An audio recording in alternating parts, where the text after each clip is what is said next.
Oiga, déjeme presentar antes que nada a la senadora Olga Sánchez Cordero, en verdad entrañable, presidenta de la Comisión de Justicia de Morena. ¿Cómo estás, Olga? Qué gusto. Javier, muchas gracias por haberme invitado este día a dialogar contigo, con tu auditorio. Es una gran oportunidad para mí y la agradezco y la aprecio en lo que vale.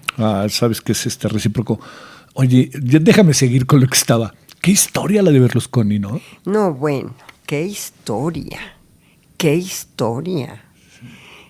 Por donde lo veas, su vida incluso privada, claro, que era pública. Privada pública. Privada sí. Pública, cómo se manejó como político sí. en Italia. Y bueno, tenía gente que lo seguía y que lo seguía mucho. Fervorosamente. Pero otras gentes decían, bueno, a ver, este señor en la fiesta, porque pues en la fiesta, y aparte de la fiesta manejando aquí el Parlamento de la manera como lo manejaba, pues interesante su vida, ¿no? Sí. Para ser un italiano que pues manejaba a las masas. Sí. Oye, y además a las masas. Metido en el fútbol y la industria del fútbol. Bueno, que era uno de sus tantos negocios. Uno de sus tantos. Porque también el señor era pues un empresario muy exitoso y con el puesto político se volvió más exitoso todavía, sí, ¿no? Televisión. Televisión. Sí. Todo lo que realmente es interesantísima su vida. Yo creo que habría que escribir memorias de este. Sí. Hay por ahí una película que no estoy tan seguro que me acabe por gustar, pero es una biografía, creo que anda por ahí en Netflix, que te pinta parte de lo que estamos conversando, ¿no? La vida privada que se hizo pública. Sí, es que tú no puedes decir, su vida privada, porque la vida privada de Berlusconi, concretamente, fue una vida privada pública. Sí, claro. Pública, porque los escándalos públicos también de su propia vida privada, bueno, pues eran pan nuestro cada día, ¿no? Sí. Yo estuve en una ocasión en Roma y me tocó un meeting con él. Y pues sí, te das cuenta que era un hombre, no me gustaba, ¿no? Pero un hombre con un imán que para qué quieres, convencía. Un gran carisma. Sí. Y conectaba. Esa es la palabra. Conectaba con el pueblo, con la gente.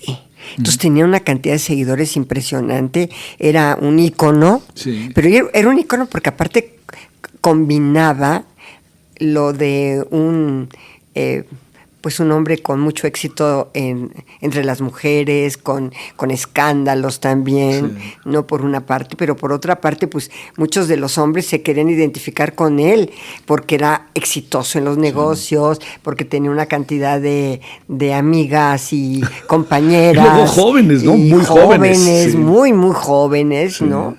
Que se dejaban seducir por él. Entonces, pues era una especie como de idilio sí. hacia su persona, sí, ¿verdad? Sí. Y de yo quisiera ser como él, ¿no? O sea, de una identificación un tanto entendible, ¿no? De cómo jalaba y cómo empatizaba y cómo conectaba. Sí. Oye, ¿cómo has estado, Olga Sánchez Cordero? Mira, muy contenta. Y muy contenta porque te voy a decir algo. Salió el Código Nacional de Procedimientos Civiles y Familiares, sí. Que es un parteaguas en la historia de los procedimientos civiles y familiares en este país.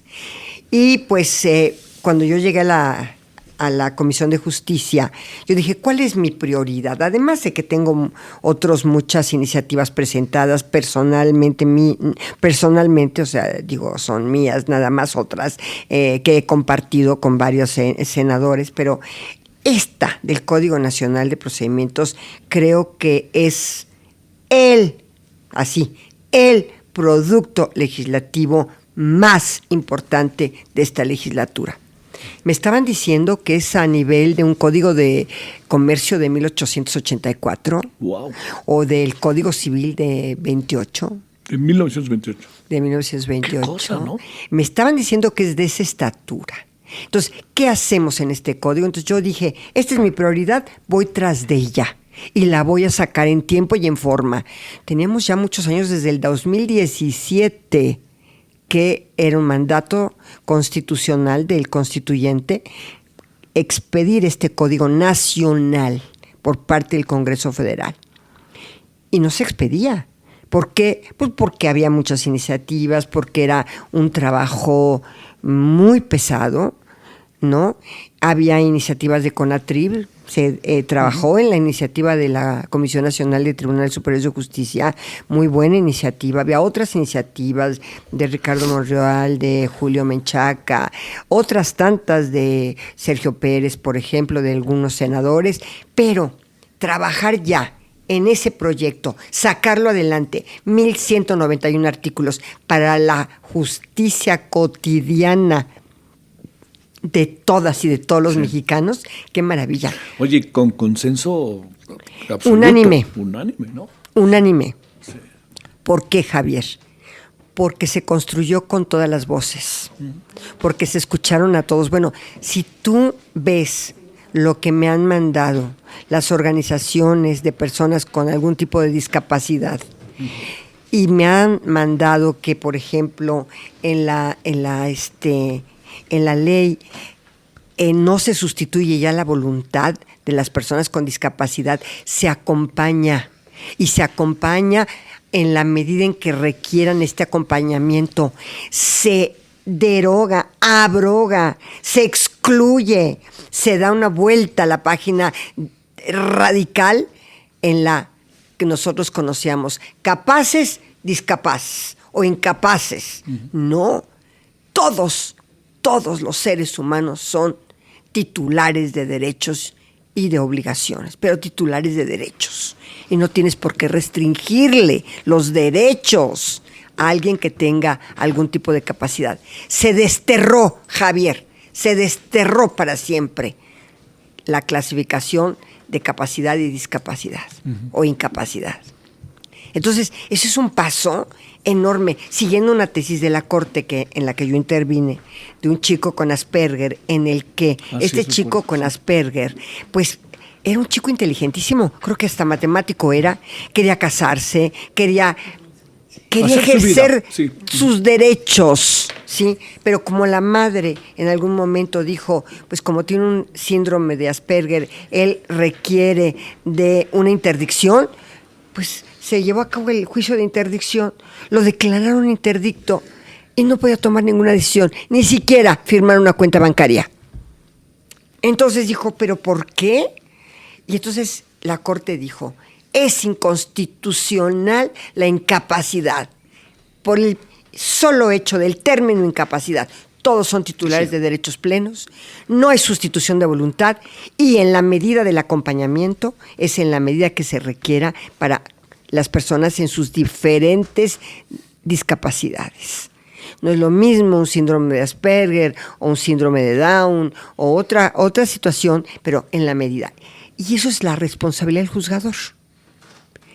Pero además este código contempla el juicio en línea, contempla el juicio electrónico, todas las tecnologías al alcance de los juicios sumarísimos, se privilegia la oralidad sobre el derecho escrito, se privilegia también los juicios sumarios, y se privilegian otras situaciones que no estamos acostumbrados. Yo pienso que les va a costar trabajo a los juzgadores y a las juzgadoras de verdad a implementar el código. ¿Por qué? Porque es un cambio de paradigma total, radical. Y cuando tú tienes un cambio de paradigma, pues imagínate, estás acostumbrado al reenvío de las apelaciones al juez de origen y otra apelación al juez de origen y un reenvío y un peloteo innecesario. Hoy, fíjate, los tribunales de alzada asumen jurisdicción plena y resuelven fondo. Eso no se veía nunca. Y resuelven fondo en la oralidad, porque se privilegia la oralidad. Bueno, déjame presentar, si te parece, con enorme gusto, senador Héctor Vasconcelos, en verdad mucho gusto, muchas gracias, Héctor. Él es el presidente de la Comisión de Relaciones Exteriores, entre otros cargos dentro del Senado, senador por Morena. Muchas gracias, Héctor. Al contrario, Es un encantado enorme de gusto, estar aquí de nuevo. Sale. Somos viejos amigos. Qué gusto estar es de nuevo enorme aquí. mi privilegio. Por favor. Muchas gracias, Héctor. En verdad. Habíamos hablado, fíjate lo que son las cosas, dimos una nota sobre Berlusconi y nos contaba algunas cosas, la senadora Olga Sánchez Cordero, qué personaje, ¿no? O sea, Bueno, muy singular, por decirlo menos. por decirlo menos, Muy y hablábamos singular hasta de una serie que a mí no me acabó por gustar, pero que está por ahí en Netflix, que es sobre él. Pero hablaba ahora de todo este proceso que se dio, en el cual la senadora jugó un papel muy activo, y también queremos hablar de política exterior y de varios asuntos que están ahí en la mesa. A ver, antes de que entremos, si no te Sí, importa, Héctor, sí, claro. déjame cerrar esto. A ver, uno de los problemas que tenemos es que avanzan nuestras leyes, pero los instrumentadores de los procesos, operadores jurídicos. anda, suena mejor operadores toda la vida. De repente los encontramos incapaces no por su capacidad, sino porque no se actualizan. A ver, diría la palabra, no se profesionalizan. Eso pasó mucho con la aprobación del Código Penal del 2007-2008, ¿no? A ver, ahí qué vamos a hacer con este tema de capacidades, discapacidades, incapacidades. A ver, lo que yo te puedo decir es que necesitamos capacitar a nuestros juzgadores en un nuevo paradigma de un código de procedimientos civiles y familiares diferente. Sí. Diferente, porque ahí trae, por ejemplo, el interés superior del menor, pero lo trae como el principio de mínima intervención, también porque los niños no pueden estar yendo una y otra vez a citas al juzgado, porque no pueden ellos tener claro. un recordatorio de su infancia, en donde van a los tribunales un día sí y otro también, en donde los papás están peleándose, papá y mamá, enfrente del juez, y que el juez está también recriminalizándolo, porque todas las veces que lo cita ante el juzgado no respete el principio de mínima intervención. Entonces es principio de no recriminalización, principio de mínima intervención, interés superior del menor. Eso por lo que corresponde a los menores. Y para las violencias contra las mujeres hay medidas maravillosas. Y yo quiero comentarle aquí a Héctor que el otro día descubrí, porque no creí que había quedado, pero quedó. En cuanto a las medidas de protección que tienen que ser inmediatas, pues porque la violencia no espera, la violencia es como una espiral en donde termina con la muerte muchas veces de la mujer, ¿no? En un feminicidio. Pero ¿qué pasa aquí? Que eso es lo que importante, que quedó una frase que a mí me impactó. ¿Y sabes cuál frase quedó? ¿Cuál fue? Supramachismo. Todavía un grado Todavía más superior. arriba, Supramachismos. Eso me parece que es algo como infinito, ¿no? Supramachismos de este sistema patriarcal. Y quedó en el código las medidas de protección contra la supremacía machista. Y quedó supremacía machista. Yo dije, ay no, Dios santo de la vida, yo lo he pensado, pero no para que quedara en el código con mi sello. Sí. Oye, habrá que ver cuáles son los submachismos. Después habrá que definir submachismo. Está bueno. Oye, a ver, de este tema, Héctor, sé que no es exactamente tu área porque estás en la parte de la política exterior y hay mucho que ver ahorita con política exterior, etcétera. A ver, una opinión sobre esto que se aprobó, que yo sé que no lo digo porque estés aquí, lo dije públicamente, muchas senadoras y senadores, tú entre ellas, aprobaron, empujaron este código, que pues yo quisiera pensar que sí nos cambia, como luego se dice ahora, paradigmas, ¿no? ¿De esto cómo ves, Bueno, me parece que fue un instrumento legislativo fundamental, uno de los más importantes que se han aprobado en los 5 años que lleva este gobierno, que son 2 legislaturas realmente, pero bueno, esos ya son detalles técnicos. Entonces me parece de la mayor importancia, yo celebro muchísimo que esto haya llegado a buen término, porque es un esfuerzo de muchísimo tiempo, pero yo creo que al menos de la bancada de Morena tuviste el apoyo unánime de todos nosotros, ¿no? De todos y de todo el pleno del Senado. No hay un Después, solo claro. voto, no hay un solo voto en abstención, ni tampoco hay un solo voto en contra. Y de la Cámara de Diputados todos a favor, 460 y tantos diputados a favor, por una razón, porque caminamos juntos, Héctor, Cámara de Diputados y Cámara de Senadores. Claro. Aquí estuvo los diputados y además nosotros fuimos también a la Cámara de Diputados, estuvimos con nuestros jurídicos, Senado y Cámara, y también avanzamos en todos los foros conjuntamente. Es un ejercicio, creo yo, sin precedente. Bueno, fíjate, eso habla de una operación legislativa y política extraordinaria, porque es rarísimo. De hecho, yo no se me ocurre que haya habido otro caso en estos 5 años que haya logrado tal unanimidad, ¿verdad? Sí. Pero claro, ¿quién se va a oponer, al menos en teoría, a este tipo de medidas? Ya en su casa será otra cosa, desgraciadamente. Pero conceptualmente, pues, ¿quién se puede oponer, no? A ver, entremos a un tema que es de los dos, y que ahí está, para luego entrar al tema de, pues ahora sí que qué piensan de varias cosas, ¿eh? Primera, del cambio de la Cancillería, por ejemplo. Segundo, del proceso de Morena. Ustedes son parte importante. Hasta fueron mencionados, ¿no? Para lo que fuera, pero fueron mencionados. Entonces, entremos primero al tema de la Corte. El presidente hizo algo, dijo públicamente algo que parece rudo, ¿no? Presioné a los integrantes de la Corte para poder conseguir uno de los objetivos que él tenía. A ver, empecemos, si te parece, Héctor, esta parte, ¿cómo la ves? En primer término, yo creo que aquí la autoridad es obviamente lo sé. Pero yo quería escuchar tu opinión. Pero, en fin, yo sí me encuentro entre quienes piensan que hay un elemento conservador de mucho tiempo atrás en el Poder Judicial, pero particularmente en la Suprema Corte, ¿no? No sé si la senadora esté de acuerdo conmigo, pero esta es una realidad, yo diría, que hay en la mayoría de los miembros de la Suprema Corte durante décadas ha habido una actitud muy tendiente hacia... Y quizá esto sea algo muy generalizado en los poderes judiciales, ¿no? Una tendencia hacia políticas conservadoras. Entonces, claramente, la Suprema Corte actual ve con recelo, con cierta desconfianza las políticas del presidente López Obrador, que van en el sentido opuesto, ¿verdad? El presidente hizo un esfuerzo porque fueran aprobadas determinadas medidas que él propuso. No se ha logrado esto en casos clave para el gobierno, ¿no? Como la reforma electoral y algunas otras muy importantes para este gobierno. Entonces, pues eso ha llevado a este desafortunado desencuentro entre el Poder Legislativo y el Poder Ejecutivo.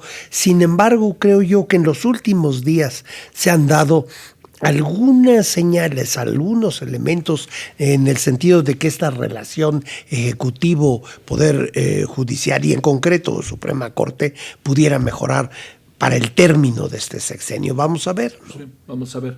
A ver, ¿cuánto tiempo pasaste en la Corte? Yo pasé Olga Sánchez Cordero. Más de 2 décadas y yo tengo una opinión matizada de lo que acaba de decir mi querido Héctor. Mira, ¿por qué matizada? Porque yo creo que a partir de la novena época y la integración que hizo Zedillo, en 1995, que entramos a la Corte, yo creo que fue una Corte distinta, fue una integración diferente. Fue una integración que, dicho de verdad, con todas sus letras, manejó una autonomía y una independencia como nunca se había manejado en decenas de años anteriores.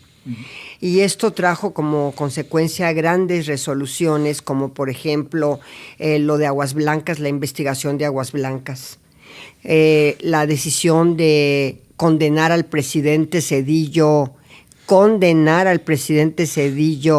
en una controversia constitucional entre la Cámara y el Ejecutivo Federal y la Corte como única instancia, en donde se condenó al presidente Zedillo a entregar toda la documentación a la Cámara para que la Cámara ejerciera 2 de sus atribuciones más importantes, que es la revisión de la cuenta pública y la autorización y el reconocimiento de deuda pública. de deuda pública. Y se condenó al presidente Zedillo. Yo también te quiero decir que íbamos muy progresistas en algunos temas de derechos humanos, en algunos temas que caminamos mucho con precedentes muy positivos. Se acuñó el término perspectiva de género, se acuñó el término perspectiva de infancia, se avanzó muchísimo en los derechos de las mujeres, de los niños, de las personas con algún tipo de discapacidad y de vulnerabilidad. Y sin duda también había un bloque conservador dentro de los propios ministros, pero habíamos quienes sí teníamos la idea de la progresividad de derechos y nos abocamos a la progresividad de derechos y avanzamos. Entonces, no todos los ministros fuimos conservadores, sobre todo en esta novena época, pero tampoco quiero decir que no había un bloque conservador. Por supuesto que había un bloque conservador. No, estamos completamente de acuerdo, y tan no eras parte de ese bloque conservador que te pudiste unir al gobierno del presidente López Obrador. Eso, digo, una señal más clara de coincidencias no puede haber. Oye, y no en cualquier cargo, ¿eh? Que esa es otra, ¿no? El cargo clave de la política nacional. Entonces, primera mujer que además encabezaba la Secretaría de Gobernación del país, ¿no? Claro. Estando de acuerdo contigo de que sí ha habido bloques conservadores dentro de la Corte, también te puedo decir que no todos. No, estoy de acuerdo. No todos éramos conservadores, al contrario. Bueno, yo llegué a esa oportunidad de mi vida precisamente por mi militancia en movimientos feministas y en mi militancia de izquierda, porque yo siempre he militado en la izquierda, de verdad, o sea, no ha sido una característica de mi vida. Y lo que tú decías, entonces sí creo que con ese matiz de que no todos los ministros eran del bloque tal vez conservador. Me expresé mal, pero estoy completamente de acuerdo. Como tú lo dices, ha habido y hay, diría yo, un bloque con tendencias conservadoras. Sí, ¿no? mucho. Y luego hay una cosa que yo he comentado con el presidente algunas veces. Sí. En general, los abogados y los financieros, hay un elemento de conservadurismo en ellos por la misma disciplina que estudiaron y en la que han ejercido su actividad durante todas sus vidas. Entonces, ante cualquier cambio importante, hay una reserva, ¿no? Una resistencia. Una resistencia, esa es la palabra. Una resistencia, una desconfianza. Entonces, si uno siguiera a pie juntillas las leyes.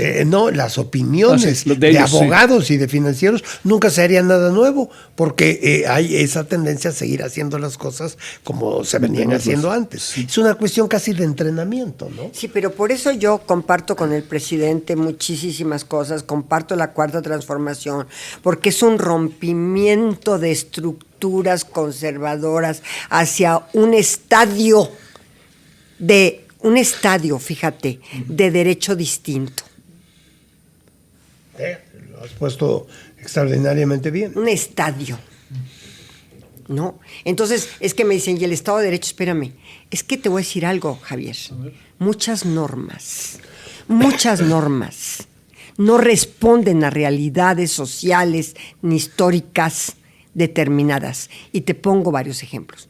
Durante 30 largos años, en la época neoliberal, por ejemplo, se nos vendió una idea con una normativa. ¿Cuál era la idea que se nos vendió?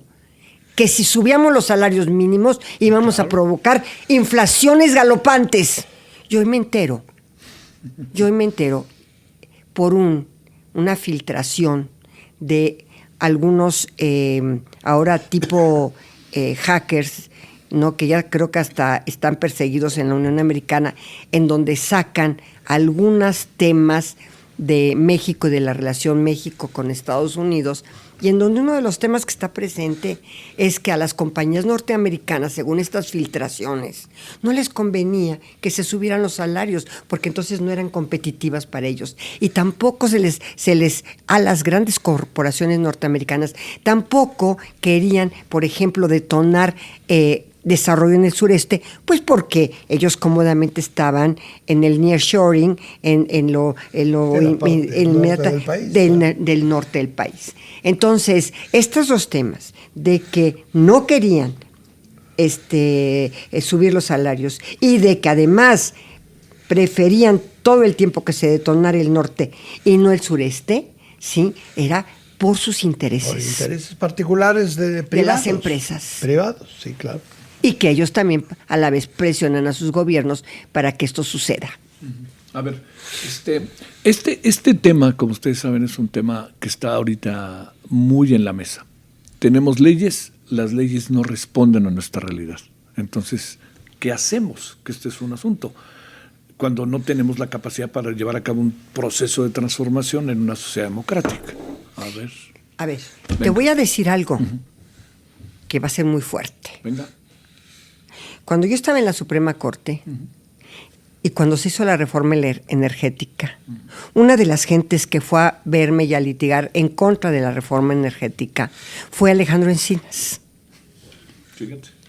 Y le dije yo, Alejandro, las mayorías parlamentarias y las mayorías de las 2/3 partes aprobaron estas reformas constitucionales de la reforma energética y de las reformas estructurales. Y entonces me dice, ¿qué me estás diciendo, Olga? Y le dije que es cuestión de mayorías parlamentarias y de representatividad, Alejandro. ¿Qué se dio ahorita? La representatividad y las mayorías para cambiar. O sea, de lo que no pudimos cambiar en sexenios anteriores, hoy lo podemos cambiar para hacer de México una realidad distinta en un marco jurídico diferente, y que al presidente le urgía un marco jurídico distinto para transformar las grandes estructuras del país. Entre otras, en la que te estoy diciendo, que es la detonación del desarrollo en el sureste y los salarios casi al 100%. A ver, ¿cómo lo ves? A ver, justamente tú mencionaste algo clave, que no podemos tener la misma legislación, las mismas leyes en un periodo de cambio casi sin precedente en la historia. Así me atrevería a llamar a las últimas décadas y más lo que viene. Entonces, ¿qué queda? Ir ajustando las leyes a las nuevas realidades. ¿Cómo se ajustaron antes? Absolutamente, nada más que ahora con mayor celeridad, porque los cambios son más rápidos. Entonces vamos a tener que cambiar prácticamente todo. Yo creo que va a llegar el momento, no sé aquí qué opine mi querida Olga, nunca hemos tocado ese tema, pero yo creo que pronto habrá que pensar en una nueva constitución incluso, porque seguimos tratando de remendar un poco una constitución de 1917. O sea, ¿qué tiene que ver? Ya no digamos el México de 1917, el mundo de 1917 con el de principios del siglo XXI. En fin, eso es una cosa en el mediano plazo. Pero mientras tenemos que ir adaptando las leyes a las nuevas realidades, ¿no? A ver, hay un asunto, si me equivoco me dicen, en donde se ha hablado mucho de los cambios constitucionales que propone el presidente. Pero el otro día me dieron un dato que me llamó la atención, y mucho. En el gobierno de Felipe Calderón hubo, creo que, 400 cambios constitucionales, y en el del presidente López Obrador van 20. ¿Estoy en lo correcto? Sí, yo no traigo el dato exacto, pero yo creo que más estamos hablando de cambios constitucionales importantes. Esto te dice también algo, ¿no? Y eso que este presidente tiene una mayoría, ¿eh? En el sexenio de Vicente Fox, de Felipe Calderón y de Enrique Peña, por mucho hubo cambios a la Constitución. Enrique Peña Nieto tiene más o menos 124. ¿Y el presidente López Obrador? Reformas.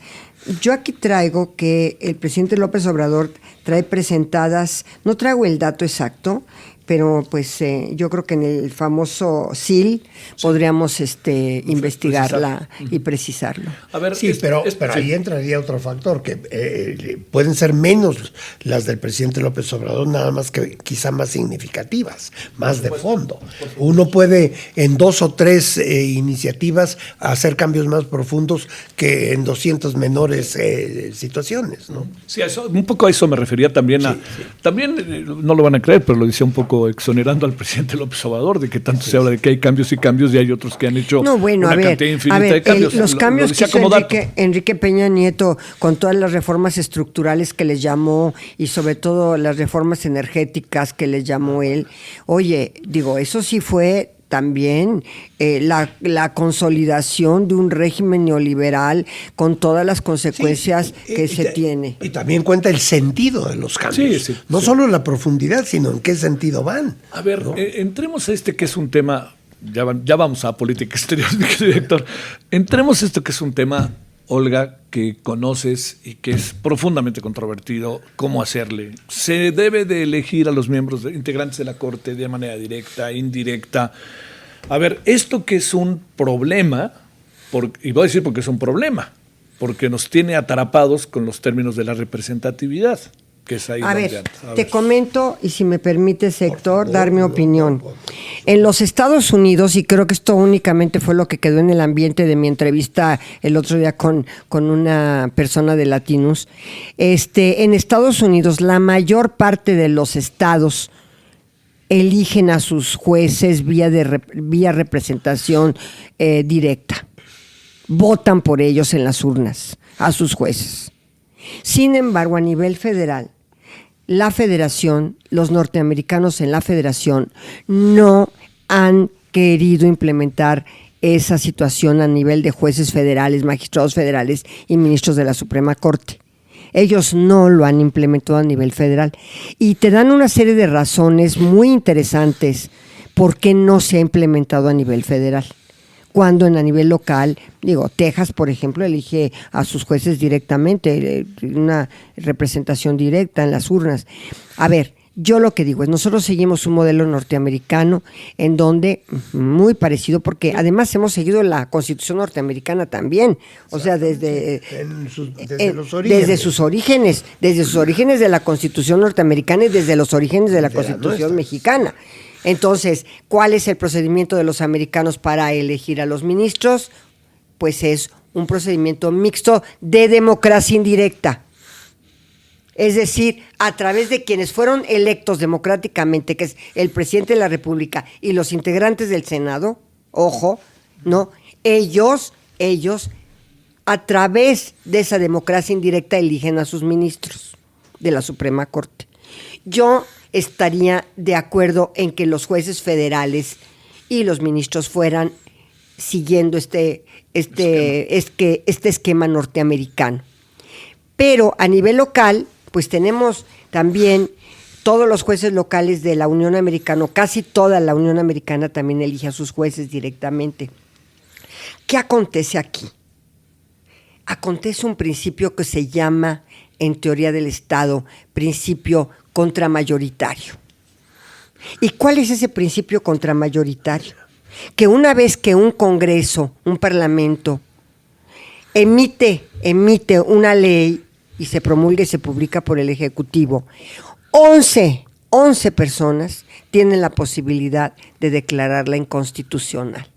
Ese es el principio contramayoritario. Las mayorías aprueban un producto legislativo y en el principio contramayoritario los ministros las invalidan por inconstitucionales.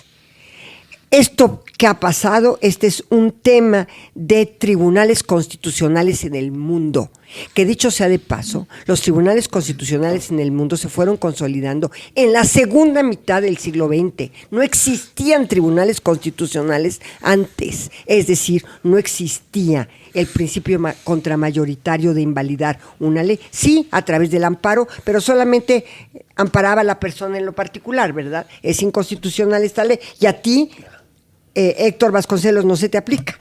¿Por qué? Porque el amparo te protegió, a ti en lo individual. Pero una declaratoria de invalidez general, de que toda la norma o porciones normativas se invalidan, eso no lo tenemos en los tribunales constitucionales del mundo, sino después, muy después de muy entrada ya la segunda mitad del siglo XX. A ver, un asunto, Y es el principio contramayoritario. Claro. No, esto es una cosa extraordinariamente compleja y yo pienso que debe debatirse por toda la sociedad mexicana y a ver a qué conclusión se llega. A ver, un asunto. Metamos el tema del plan B, que me parece que es esto ha agudizado muchas de nuestras contradicciones también, ¿no? Es un plan B que no se discute, porque hay un mecanismo por el cual se llega a este plan B que rompe el establecimiento legal. A ver, ¿estamos bien o estamos mal o qué tendríamos que hacer? Pero ¿cuál? Hablo del plan B. El plan B no se discute en la Corte porque hay un conjunto de irregularidades que lo permitieron aprobar. Ok. Sí. A ver, el proceso legislativo. ¿Qué tanto la Corte puede o no puede resolver, no entrar al fondo porque el proceso legislativo estuvo viciado? Uh-huh. Ese es el gran tema. Sí, sí, sí. O sea, planteándolo en palabras muy sencillas, el Congreso no hizo bien su chamba.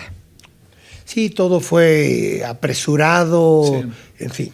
Yo quiero decirte, voy a emplear una palabra a lo mejor un poquito ruda. Lo que nos llegó de la Cámara de Diputados vino muy atropellado.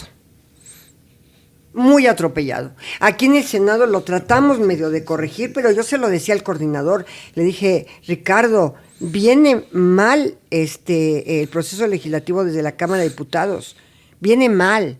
¿Por qué? Porque hace cuenta, se publicaba en la Gaceta algo que no se iba a discutir, se bajaba, se volvía a publicar otra cosa, no se pasaba a comisiones, o si se pasaba a comisiones, las comisiones eran atropelladamente las aprobaban, en fin, y los dictámenes, o sea, realmente, ¿qué es lo que nos deja esto, mi querido Javier? Y a ti te lo digo también, Héctor. Nos deja una gran enseñanza. Hagamos bien el trabajo, punto. Y reflexionemos sobre lo que a nosotros nos falló. Sí, sin duda ¿Guste o no hizo el trabajo que debía la Corte ante esto o no? ¿Qué piensas? A ver, ahí yo cuando integré la Corte sí invalidamos varios procesos legislativos, no de federales, pero sí de congresos locales, precisamente porque fueron procesos legislativos desaseados, por decirlo menos. Sí, por cuestiones de procedimiento. Cuestiones que de yo procedimiento. Sí creo que son muy importantes en estas materias. Por supuesto que sí, sobre todo cuando tienes que expedir una ley tan importante como esta. Sí. Y cuando tú sabes que te estás jugando realmente muchísimo en esta expedición y en esta discusión de esta ley. Y si tras de que te estás jugando mucho, nosotros, Congreso, no hicimos bien el trabajo, pues nos acaban de enmendar la plana procedimentalmente y no entraron al fondo. Y a mí me hubiera encantado que me hubieran dicho esto sí, esto no, esto matízalo o esta parte normativa. Eso cabía, existía. Ahora, la posibilidad, sí lo habiendo. No, yo sí quiero decir nada más que el fondo, en las cuestiones de fondo de la propuesta presidencial, a mí me parece que había elementos muy benéficos para el proceso democrático. Sí. Uh-huh. Entonces, la forma en que se procesó no fue la mejor. Pero no fue problema del Ejecutivo, fue problema de nosotros, de las cámaras. Sí. Y eso es lo que hay que ver, porque si no hacemos un ejercicio de reflexión y de introspección a lo que nosotros realmente hicimos, no podemos avanzar. Oye, sobre todo por lo que viene, como decías hace rato, Héctor, ¿no? Sí, o sea, hay cambios y vienen más, se pretenden más cambios. Y deben de venir más, insisto, porque la sociedad cambia ante nuestros ojos palpablemente día a día, ¿no? A ver, lo digo en función de su experiencia de muchos años, de haber visto muchas cosas, ¿no? ¿En qué etapa estamos entrando de este gobierno? Héctor, ¿qué ves? Te diría, se cambió el canciller, la canciller ahora. Que es una pregunta muy amplia, ¿por qué no la acotamos un poco? Digamos, en determinadas áreas, ¿cuál te interesa en particular?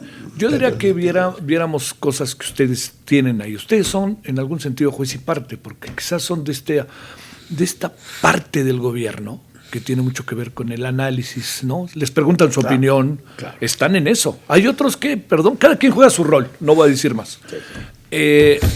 A ver, yo te diría, los cambios que hace el presidente, se le viene ya naturalmente el fin del sexenio.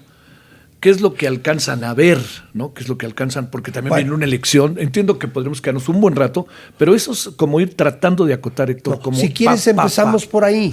¿Qué le resta a esta administración por hacer en los 15 meses y medio que quedan? Yo creo que mucha gente está dando ya por terminada este gobierno. Yo pienso que no es el caso.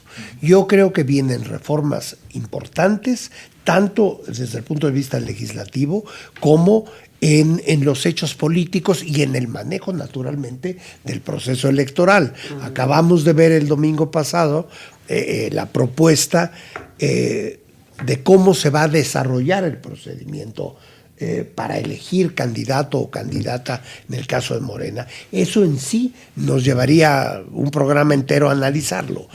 Yo soy parte del Consejo de Eméritos, de fundadores de Morena, y me tocó participar en todo el procedimiento y estuve desde luego en el Consejo, y sobre eso podemos hablar todo lo que ustedes quieran.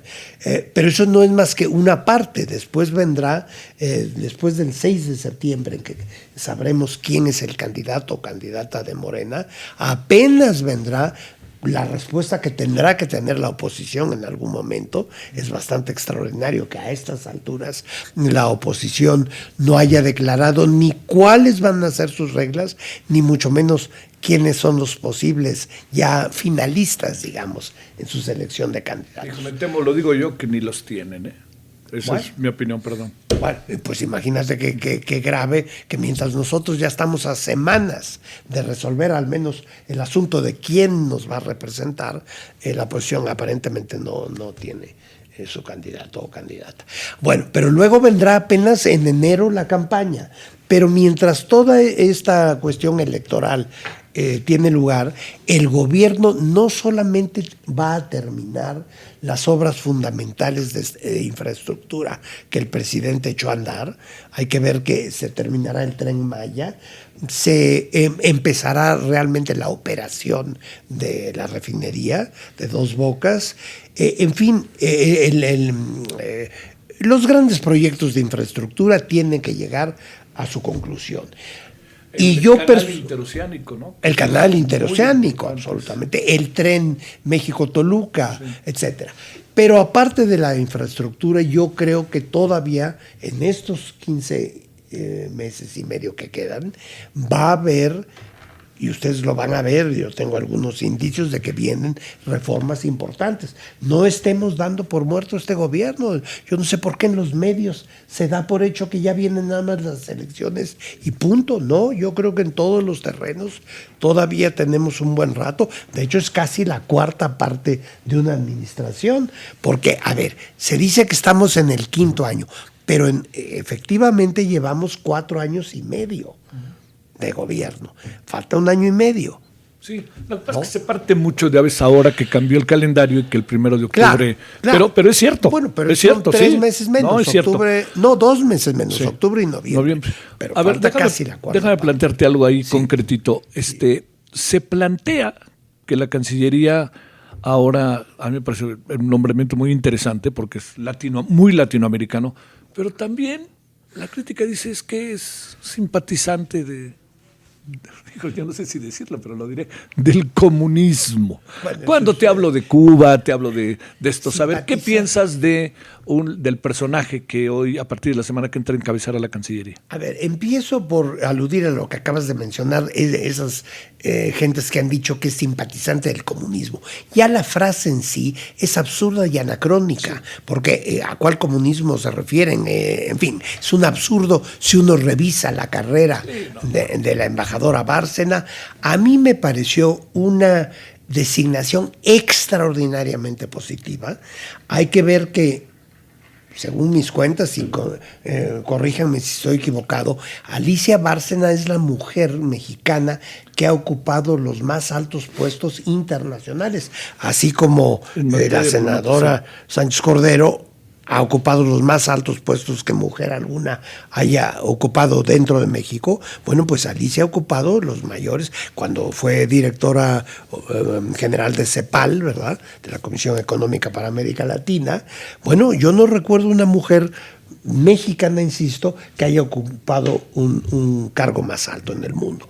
Entonces es una profunda conocedora del sistema internacional y ha puesto mucho énfasis a lo largo de su carrera en América Latina, lo cual es absolutamente acorde con una de las 2 o 3 ideas básicas del presidente López Obrador en materia de política exterior, que fue desde un principio el acercamiento con América Latina, el recuperar la tradicional posición de México. Esto es opinión mía, no estoy citando al presidente, como hermano mayor de América Latina. Está el caso del Brasil, que claro, en términos de población y del tamaño de la economía es aún más grande que México, pero ahí hay otros factores. En primer lugar, una diferencia de lengua, ¿no? No es un país hispanoparlante, pero de los países hispanoparlantes de América Latina, yo sí creo que hemos sido en muchos momentos de la historia el hermano mayor, y creo que hemos vuelto a ocupar esa posición. Acabo de estar en Argentina con el presidente Fernández el viernes pasado y hablábamos de que con los gobiernos progresistas que han sido electos en América Latina en tiempos recientes, estoy pensando en la propia Argentina, Brasil, Chile, Colombia, hay una situación de hermandad por una parte, pero no solo en el sentido simbólico o histórico, sino en cuanto a políticas progresistas en todos estos países que están tratando de echarse a andar. Y eso es un logro, me parece a mí, de este enfoque del presidente López Obrador de acercamiento con América Latina, particularmente con regímenes progresistas de América Latina. Sí. A ver, Olga, Héctor, estamos terminando.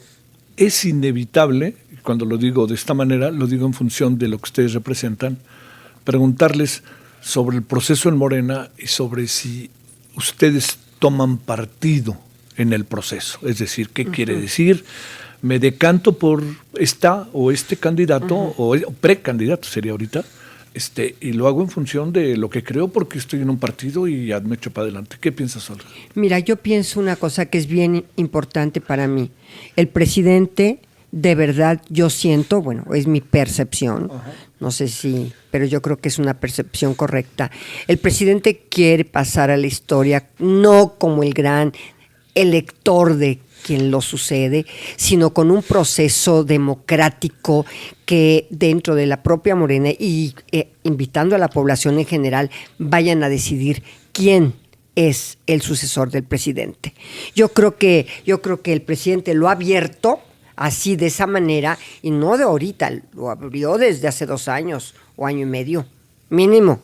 Sí, 2 años. Bueno, cuando habló por primera vez de corcholatas. Entonces, y abrió el proceso, y yo creo que su mayor interés es en que no pase por el tema del dedazo, sino que sea un proceso abierto en donde participemos todos, primeramente pues obviamente los del partido, los de Morena, pero también la población en general, dándole un voto de confianza al proceso para poder designar a quién va a ser el candidato de Morena para la próxima elección del 24. Esa creo que sea una convicción personalísima del presidente. Pero yo quisiera también escuchar ¿Tomas partido por ahora o esperas o qué piensas? Yo creo que en mi opinión, yo debo de esperar porque no quisiera que se malinterpretara alguna situación personal con algún apoyo a una u otra persona. No, yo pienso que dejemos que el proceso de Morena camine con esta apertura que le ha dado el presidente para que el resultado en septiembre sea la o el mejor para suceder al presidente. Eso es lo que yo pienso. Muchas Te gracias. planteo lo mismo entonces.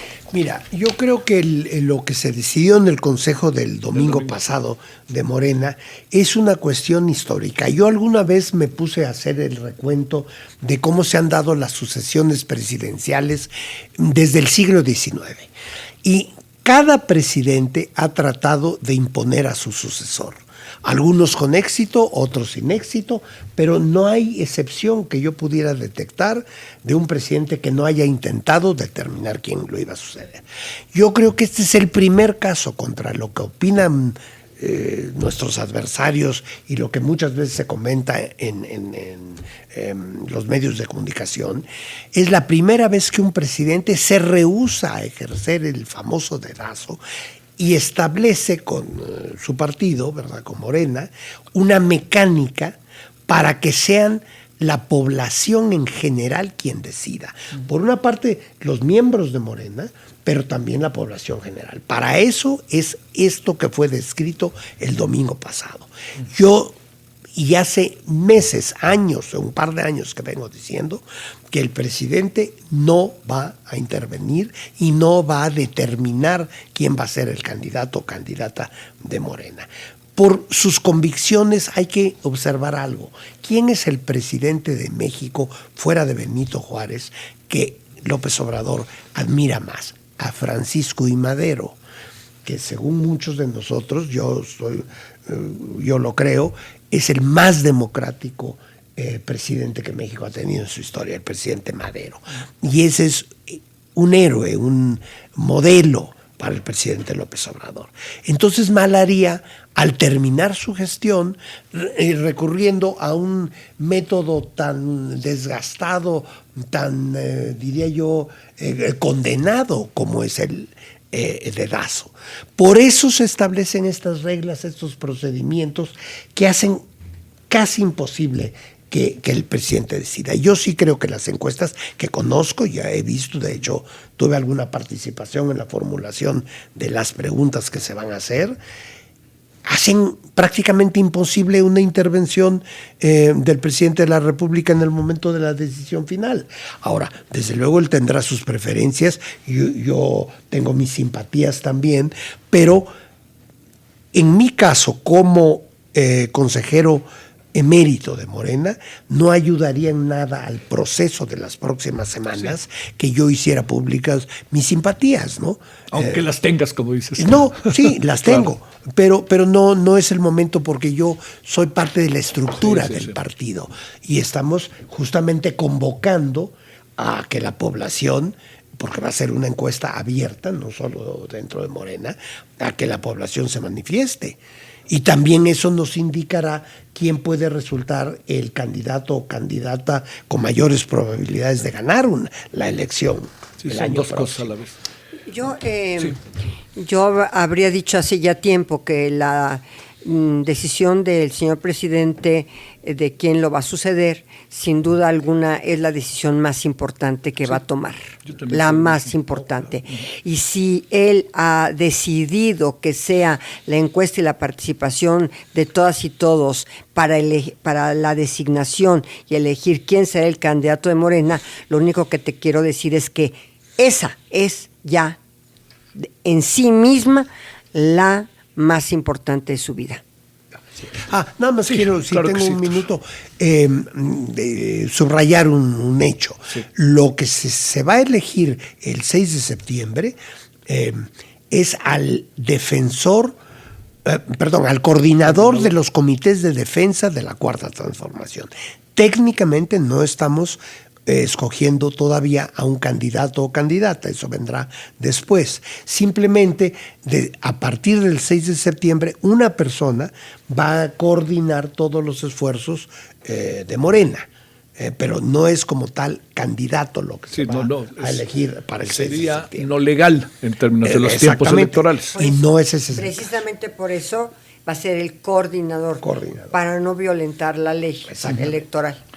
Bueno, ahora, lo que pasa es que la gente supone, y pues no es tal vez una mala suposición, que quien resulte coordinador o coordinadora tiene la mayor probabilidad de ser electo candidato o candidata, ¿no? Senador Héctor Vasconcelos, muchas gracias por tu tiempo. Gracias que viniste. Te lo agradezco muchísimo.